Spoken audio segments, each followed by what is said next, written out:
El 28 de febrero de 1993, al amanecer, 4 agentes de la ATF se preparaban para una misión. Steve Willis, Robert Williams, Tom Kean y, con Mike Charles LeBleu, formaban parte del grupo encargado de ejecutar una orden de registro contra la comunidad de los davidianos, en las afueras de Waco, Texas. Para ellos, más allá de la adrenalina y la tensión del operativo, la misión representaba el cumplimiento del deber. Detener la acumulación ilegal de armas y enfrentar lo que consideraban un serio riesgo para la seguridad pública. Desde que descendieron de los vehículos y se acercaron al complejo, cada paso estuvo marcado por la incertidumbre. Aunque, aún así, la ATF llegó con la esperanza de sorprender a los davidianos, pero estos ya estaban preparados, distribuidos en ventanas, techos y posiciones estratégicas dentro del complejo, fuertemente armados y dispuestos a repeler la incursión. El silencio de los primeros momentos pronto se rompió con un fuego cruzado inesperado que transformó el operativo en un infierno. Los agentes avanzaron en formación, intentando mantener la disciplina en medio del caos, pero la resistencia fue mucho más feroz de lo que imaginaron. Steve Willis, un exmarine que había decidido unirse a la ATF, encabezaba a su equipo en la aproximación. Apenas cruzó el terreno abierto, fue alcanzado por proyectiles de fusil provenientes de las ventanas superiores. Cayó en los primeros minutos del tiroteo, sin poder encontrar cobertura. Su deceso fue casi instantáneo. A pocos metros de allí, Robert Williams intentaba cubrir a sus compañeros y avanzar hacia una de las paredes laterales del complejo. En medio del caos, trató de devolver el fuego para darles oportunidad de moverse, pero fue impactado en el torso y derribado. Gravemente herido, quedó expuesto y sin posibilidad de recibir asistencia inmediata, debido a la lluvia de balas que caía sobre los agentes. Tom Kean fue uno de los que más intentó mantener la línea de fuego. Consciente de la vulnerabilidad del equipo, buscó refugio detrás de un vehículo, desde donde trató de responder a la agresión. Sin embargo, al intentar reposicionarse para cubrir la retirada de algunos compañeros, fue alcanzado por múltiples impactos que acabaron con su vida. Por último, con Mike Charles LeBleu, experimentado agente de la división táctica, quedó atrapado en un intercambio cerrado de fuego cerca de la entrada principal. Intentó ingresar para neutralizar a los tiradores, pero la resistencia era abrumadora. En medio de la confusión, recibió impactos graves que lo terminaron derribando. Aquel día quedó marcado por la tragedia. 4 agentes federales cayeron y 16 más resultaron heridos, en un enfrentamiento en donde otras 82 personas incluyendo niños perderían la vida. La operación, que debía ser un golpe certero contra el crimen, se convirtió en un infierno desatado por la figura de un hombre perturbado, un fanático que había moldeado a sus seguidores hasta hacerlos capaces de dar su vida por él. Su nombre era David Koresh, y bajo su mando, la secta de los davidianos defendió el rancho Monte Carmelo como si se tratara del escenario final del apocalipsis. Lo que para los agentes fue una misión de cumplimiento del deber, terminó transformándose en una batalla desigual contra un enemigo que no temía a la muerte y que, bajo la locura de su líder, estaba dispuesto a arrastrar a todos con él.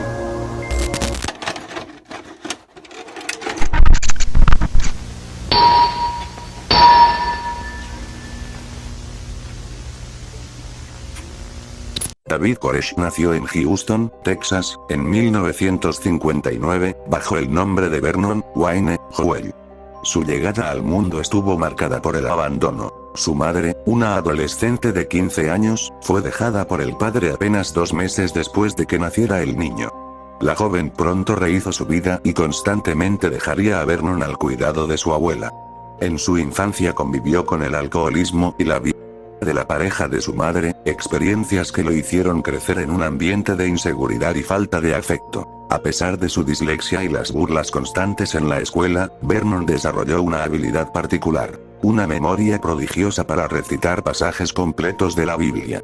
Desde muy joven se refugió en las escrituras, convencido de que allí encontraría un propósito. Su soledad y el sentimiento de ser distinto se mezclaron con una obsesión religiosa que más tarde se convertiría en fanatismo. En su adolescencia deambuló por distintas iglesias hasta ingresar en la Adventista del Séptimo Día, de donde fue expulsado tras acosar a la hija del pastor. Esa expulsión no apagó sus convicciones. Al contrario, lo impulsó a buscar un espacio donde pudiera ejercer la autoridad espiritual que sentía tener. Lois Irene Roden surgió como figura central de los Branch Davidianos, tras el deceso de su esposo, Benjamin Roden, fundador del grupo en 1955. Este grupo nació como una escisión apocalíptica del movimiento. Cuando digo escisión apocalíptica me refiero a que los Davidianos nacieron como un grupo separado de la Iglesia Adventista del Séptimo Día, pero con un énfasis muy particular. Se apartaron porque creían que el fin del mundo estaba mucho más cerca de lo que la Iglesia Madre enseñaba y que ellos eran los únicos con las revelaciones correctas para prepararse para ese final. Es decir, no solo se dividieron, sino que organizaron toda su identidad alrededor de la idea de que vivían en los tiempos apocalípticos y que Dios les había dado un profeta especial para guiarlos en esa etapa decisiva. Aquí sería en donde Joel tomaría el papel de guía, pero vayamos por partes. Cuando Ben, el líder original, falleció en 1978, Lois asumió la presidencia y el papel profético en Mount Carmel, la sede a las afueras de Waco, Texas. Su sello doctrinal fue distintivo. Defendió la femineidad del Espíritu Santo, un énfasis teológico que difundió en sermones, folletos y, especialmente, en su revista Shekinah, donde también impulsó la idea del liderazgo ministerial femenino. Esta combinación de autoridad organizativa y magisterio propio convirtió a Lois en una líder carismática en un grupo acostumbrado a profetas con una personalidad fuerte y seria. A inicios de los años 80, un joven texano de poco más de 20 años, Vernon Wayne Joel, llegó a Mount Carmel buscando pertenencia y sentido religioso. Lois lo recibió en el círculo de estudio, le dio acceso a espacios de enseñanza y, con el tiempo, estableció con él una relación íntima que, según múltiples testimonios, Joel justificaba con una retórica de destino profético y promesas de descendencia escogida. Ese vínculo, que escandalizó a parte de la comunidad, lo acercó al centro del poder religioso y cotidiano del asentamiento. Predicaba, componía música sacra y reunía a su alrededor a un grupo propio de seguidores, reforzando su visibilidad y su autoridad práctica bajo el apoyo de Lois. Este tramo inicial es crucial para entender por qué, cuando faltara Lois, Joel estaría en posición de disputar la sucesión. Lois Roden enseñaba que el Espíritu Santo tenía una naturaleza femenina, y con esa idea abrió la puerta a nuevas formas de entender la fe, dentro de su grupo. Esa enseñanza hacía que los miembros estuvieran más dispuestos a aceptar nuevas revelaciones y a ver a ciertas personas como profetas o mensajeros de Dios. En ese ambiente apareció Joel, quien, como ya sabemos, primero se presentó como un aprendiz, alguien que quería aprender de Lois. Poco a poco, empezó a hablar con un lenguaje muy parecido al de la comunidad, pero lo reforzó con sus propias ideas. Decía que él era el Cordero de Dios y que tenía la misión de revelar el significado secreto de los 7 sellos del Apocalipsis. Además, dedicaba mucho tiempo a hablar cara a cara con personas vulnerables o muy creyentes, logrando que lo vieran como alguien especial. Lo curioso es que, aunque Lois defendía que las mujeres podían ser líderes espirituales, esa enseñanza terminó ignorándola cuando Joel llegó, ya que poco a poco empezó a ser desplazada. Joel se miraba como un joven con muchas ganas de protagonismo, para colocarse como el nuevo intérprete de las profecías y ganarse un lugar central en la comunidad. En el año 1986, Lois falleció, la comunidad quedó fracturada entre George Roden, hijo biológico de Lois, y el círculo de Joel. George reclamaba el mando por derecho familiar y porque consideraba que Joel había manipulado a su madre. Joel, en cambio, alegaba legitimidad espiritual y adhesión de una parte significativa de los fieles. La tensión estalló en episodios grotescos y violentos. En 1987, George retó a Joel a demostrar quién era el verdadero profeta. El reto consistía en resucitar el cuerpo sin vida de una persona. Joel, en una pequeña muestra de su gran poder, denunció a George por profanación de tumbas y, al no prosperar su denuncia, Joel regresó armado con algunos seguidores para fotografiar el cuerpo como prueba. Se produjo entonces el tiroteo del 3 de noviembre de 1987 en Mount Carmel, que dejó herido a Joel y 7 de sus acompañantes procesados por intento de homicidio. El jurado terminó absolviendo a varios y no alcanzó veredicto unánime sobre Joel. A la posterioridad, George fue encarcelado por otros delitos y perdió el control de la propiedad, dejando el camino libre para el retorno de Howell y su consolidación como jefe de secta. Con George fuera de juego, Howell volvió a Mount Carmel entre 1988 y 1990, reagrupó a sus fieles y formalizó su identidad profética, adoptando legalmente el nombre David Koresh en 1990, una combinación que evocaba tanto la realeza davídica como un eco de Ciro, Koresh en hebreo, el ungido persa que libera al pueblo en Isaías. David Koresh era un hombre con una personalidad magnética. No era atractivo en el sentido convencional ni tenía una gran educación formal, pero sabía usar dos herramientas muy poderosas: la Biblia y su capacidad para convencer y manipular. Desde joven, como mencioné anteriormente, memorizaba pasajes completos de las escrituras, y cuando predicaba lo hacía con una pasión que hacía sentir a la gente que lo que decía era verdad absoluta. La estrategia no terminaba en la predicación. Koresh creaba un ambiente de aislamiento. Los que llegaban al rancho Mount Carmel se alejaban de sus familias, sus amigos y la vida cotidiana. Una vez dentro, todo giraba alrededor de él. Los nuevos miembros encontraban un grupo cerrado donde todos repetían las mismas ideas, lo que reforzaba la sensación de estar en el camino correcto y de pertenecer a algo especial. Muchos de los seguidores que llegaron a unirse a la secta lo hicieron junto con sus familias completas. Es decir, padres, madres e hijos se trasladaban al rancho en busca de salvación. Como Koresh predicaba que Mount Carmel era el lugar donde se prepararía a los elegidos para sobrevivir al fin del mundo, las familias llevaban a sus niños convencidas de que allí estarían seguros. Esto hizo que la comunidad tuviera una gran cantidad de menores viviendo dentro. Otro factor importante es que los niños eran parte del proyecto de adoctrinamiento. Koresh veía a los menores no solo como herederos del reino, sino también como almas moldeables que podían crecer creyendo que él era el verdadero Mesías.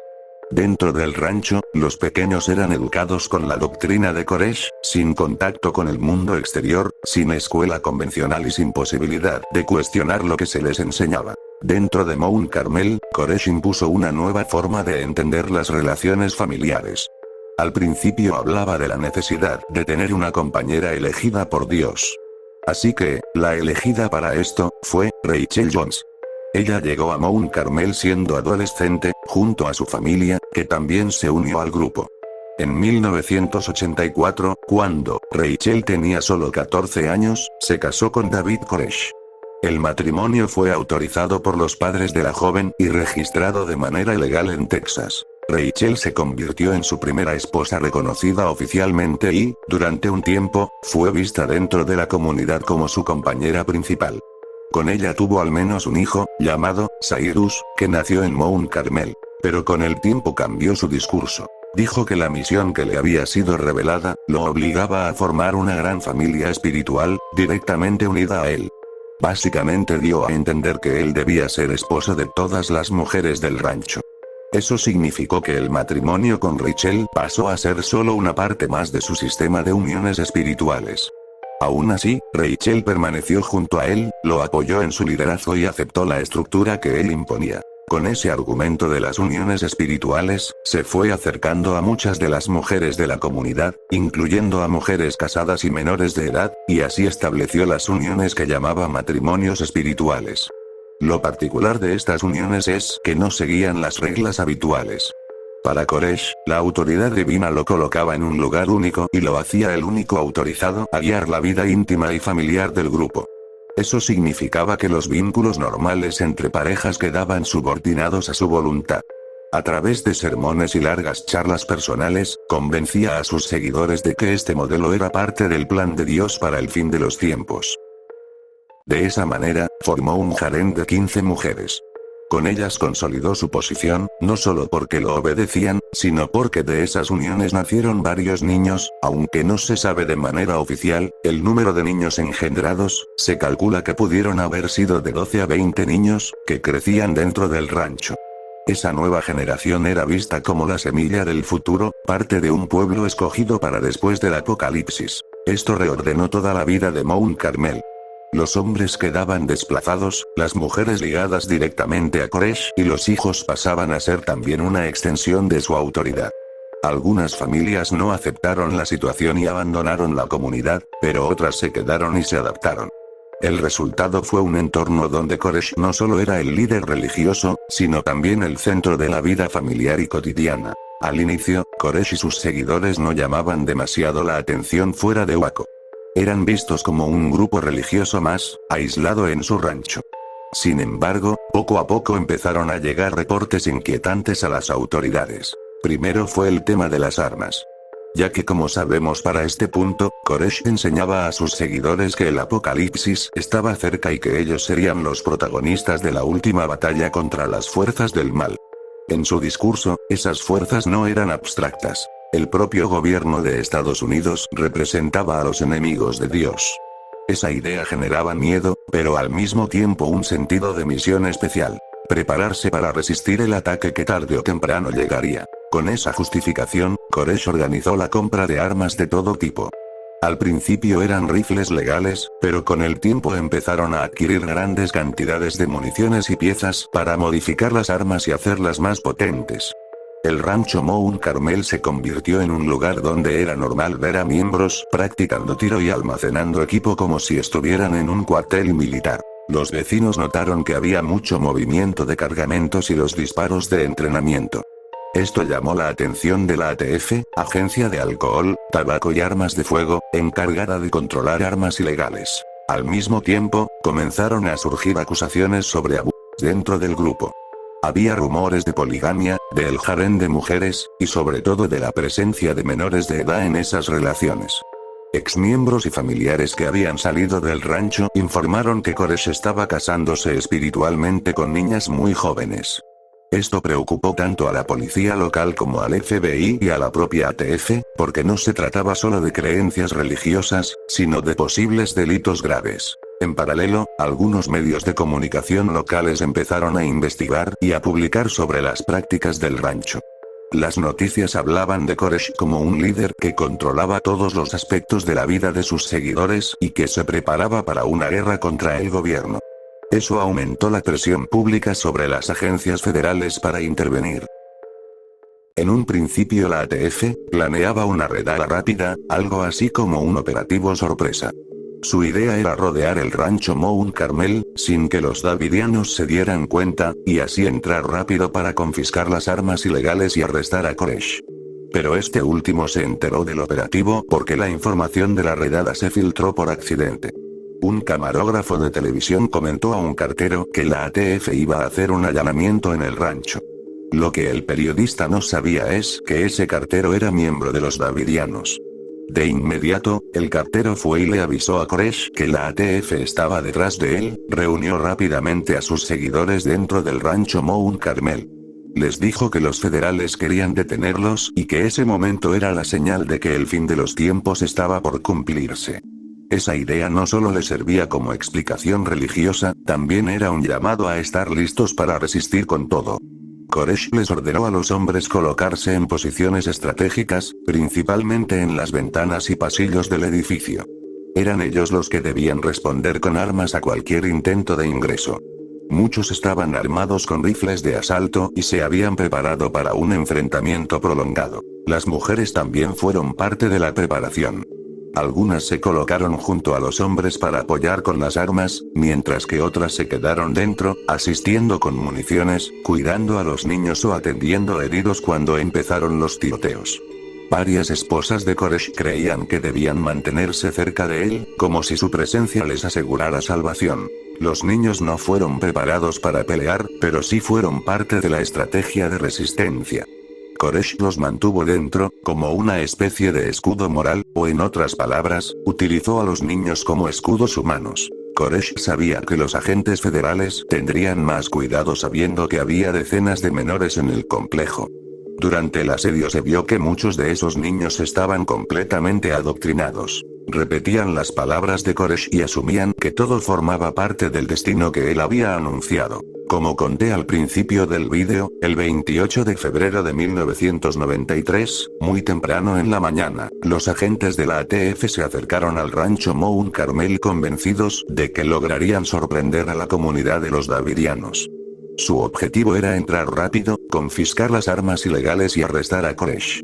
Sin embargo, como ya sabemos, esto no fue así, la resistencia fue mucho más fuerte, y dejó un saldo de 4 agentes de la ATF sin vida, otros 16 heridos y 6 davidianos abatidos. Además Koresh también fue alcanzado por 2 impactos de bala, en la mano y en el estómago, pero aún herido se mantuvo firme al frente, convenciendo a sus seguidores de que ese momento era la prueba final que Dios les había anunciado. Después de aquella brutal jornada, el asedio se transformó en un largo y angustiante encierro.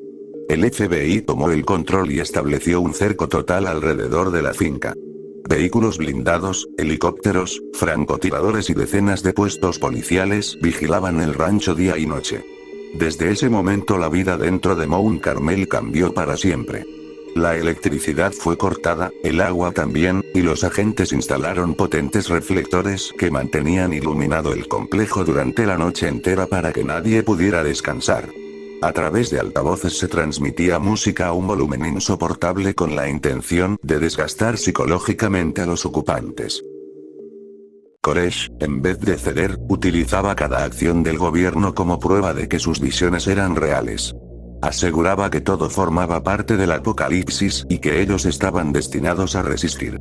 En las primeras negociaciones aceptó dejar salir a un grupo de niños, a cambio de que se transmitiera un mensaje suyo en radio y televisión.